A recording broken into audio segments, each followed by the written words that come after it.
경희대학교 후마니타스 칼리지에 있는 전주원입니다. 역시 시간이 없으니까 바로 시작하도록 하겠습니다. 이게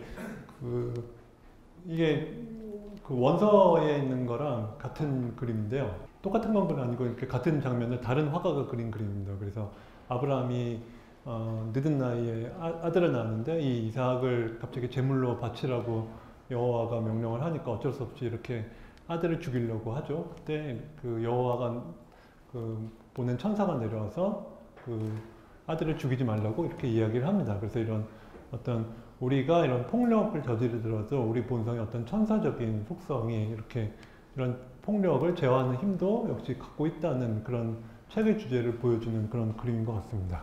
폭력이 감소했다는 주장에 대해서 뭔가 우리가 약간의 퀄리피케이션이 필요할 것 같은데요.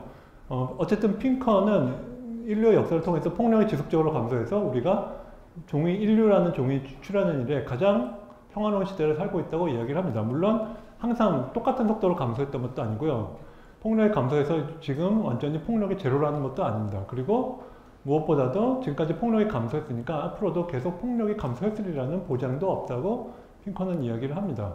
그리고 두 번째로요. 폭력이 감소했다는 것을 일단 우리가 받아들인다면 왜 감소했는가? 거기에 대해서 핑커는 일단 인간의 마음은 다양한 어떤 우리가 수렵체제 생활에서 지금 했었던 여러 가지 현실적인 문제들을 잘 해결하게끔 만들어진 여러 가지 말하자면 심리적인 도구들의 집합, 여러 가지 어떤 심리적인 적응들의 묶음이 인간의 마음이라고 전제를 합니다.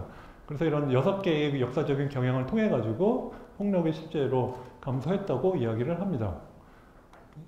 첫 번째로 평화 과정인데요.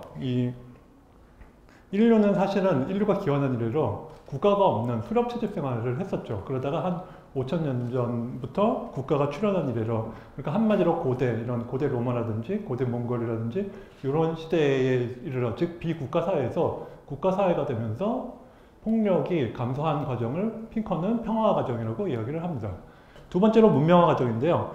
중세 이후, 그러니까 그야말로 진정한 중앙집권적인 국가가 출현하는 거죠. 그전에는 작은 봉토로 갈게갈게 기사들에 의해서 쪼개져 있었던 봉토들이 이런 기사들에 의한 봉토들이 전부 왕에 의해서 합쳐지고, 즉 기사가 왕의 지위를 받게 되면서 그야말로 중앙 권력과 상업적인 하부 구조를 갖춘 큰 왕국으로 통합을 하게 되는 과정이 바로 중세의 문명화 과정입니다. 그 당시 일상을 묘사한 그림책들을 통해 가서 연구를 했는데요. 보시는 것처럼 그냥 일상을 그린 그림인데 책에 다 나옵니다만 이렇게 기사가 농부를 칼로 쑤시고 있고 역시 이렇게 때리고 있고 셔츠 자락을 끌고 있고 그리고 한쪽에서 이렇게 칼로 찌르고 있는데 그거를 도와줄 생각은 하지 않고 오히려 소지품을 훔쳐가는 사람을 묘사를 하고 있고요. 역시 기사가 농부를 때리려고 위협을 하고 있고요. 역시 기사들이 불을 지르고 있고 기사가 때리려고 하니까 농부의 아내가 항거를 하는. 세 번째로요. 인도주의 혁명인데요. 인도주의 혁명은 특히 17, 18세기 이성의 시대에 들어가지고 이런 살인뿐만 아니라 각종 잔혹한 폭력들, 그러니까 노예제라든지 결투, 사법적인 고문이라든지 아니면 미신에 의한 살해, 가학적인 처벌, 동물에 대한 잔혹행위가 역시 줄었던 것을 인도주의 혁명이라고 핑커는 이야기를 합니다.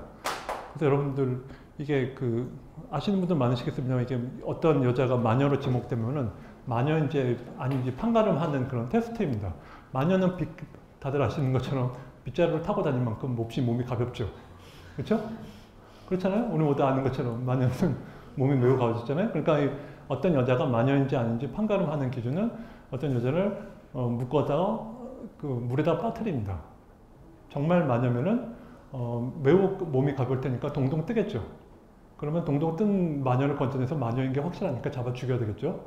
그리고 이 사람이 동동 뜨지 않고 일반적인 사람이라면 가라앉을 테니까 그냥 죽겠죠. 물론 자신의 무죄는 입증하지만 죽는 건 마찬가지죠. 그러니까 어떤 식으로든지 마녀로 지목된 사람은 이 테스트에서 죽음을 피할 수 없었던 거죠. 마녀임이 아닌 게 입증되고 죽었으니 한이라도 없겠다. 그런 말을 할 수는 없는 것이죠.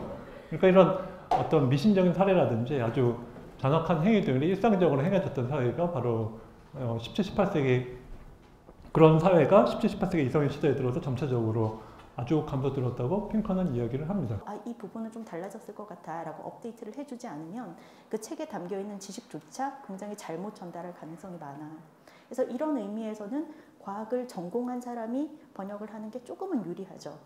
농담 중에 왜 정의라는 말을 영어로 해보라고 했을 때 justice라고 하면은 문과생이고 definition이라고 하면 이과생이라는 그런 농담이 있는데, 그것까지는 아니라도 사람이 평소에 자기가 생각하는 어떤 그 생각의 콘텍스트가 독해를 하거나 번역을 하거나 글을 쓰는데 굉장히 무의식적인 도움을 많이 주거든요. 그런 면에서는 전공자가 번역을 한다면 아무래도 사소한 실수를 조금 줄이면서 할 수 있습니다. 근데 그런 전반적인 내용의 정확성도 어렵지만 사실은 더 어려운 거는 용어를 쓰는 거예요. 왜냐하면 과학만큼 이렇게 첨단 용어들이 막 시시각각 많이 쏟아지는 때가 없는데 그걸 전부 그냥 영어로 그대로 두고 한국어만 조사로 이렇게 바꿀 수는 없잖아요. 그러니까 어떻게든 그걸 한글화를 해야 되는데, 물론 이거는 저 같은 일개 번역가가 할 일은 아니에요. 아니고 그 전문가들께서 해주셔야 될 일입니다. 예를 들면 뭐 대한화학회나 대한물리학회나 대한의학회 같은 데서 이제 전문가 집단을 꾸려서 용어집을 만드시죠. 그리고 몇 년에 한 번씩 개정도 하시는데 그거를 기본으로 쓰지만 문제는 그 안에 포함된 말보다 안 포함된 말이 훨씬 더 많고 그분들 사이에 또 달라요. 그런데 이 질문은 굉장히 잘못된 질문인 게, 이 세 가지 조건은 과학적 번역가가 되기 위한 필요 조건일 뿐이지 이것으로는 아무데로도 갈 수 없거든요. 그래서 이 세 가지를 재료로 삼아서 직접 번역을 해보셔라, 그렇게 100% 답변을 드립니다. 번역을 하는 것은 그냥 읽는 거, 영어를 이해하는 거나 한국어를 쓰는 거랑도 전혀 다르고, 그 다음에 뭐 그 과학 지식을 아는 거랑도 전혀 다르죠.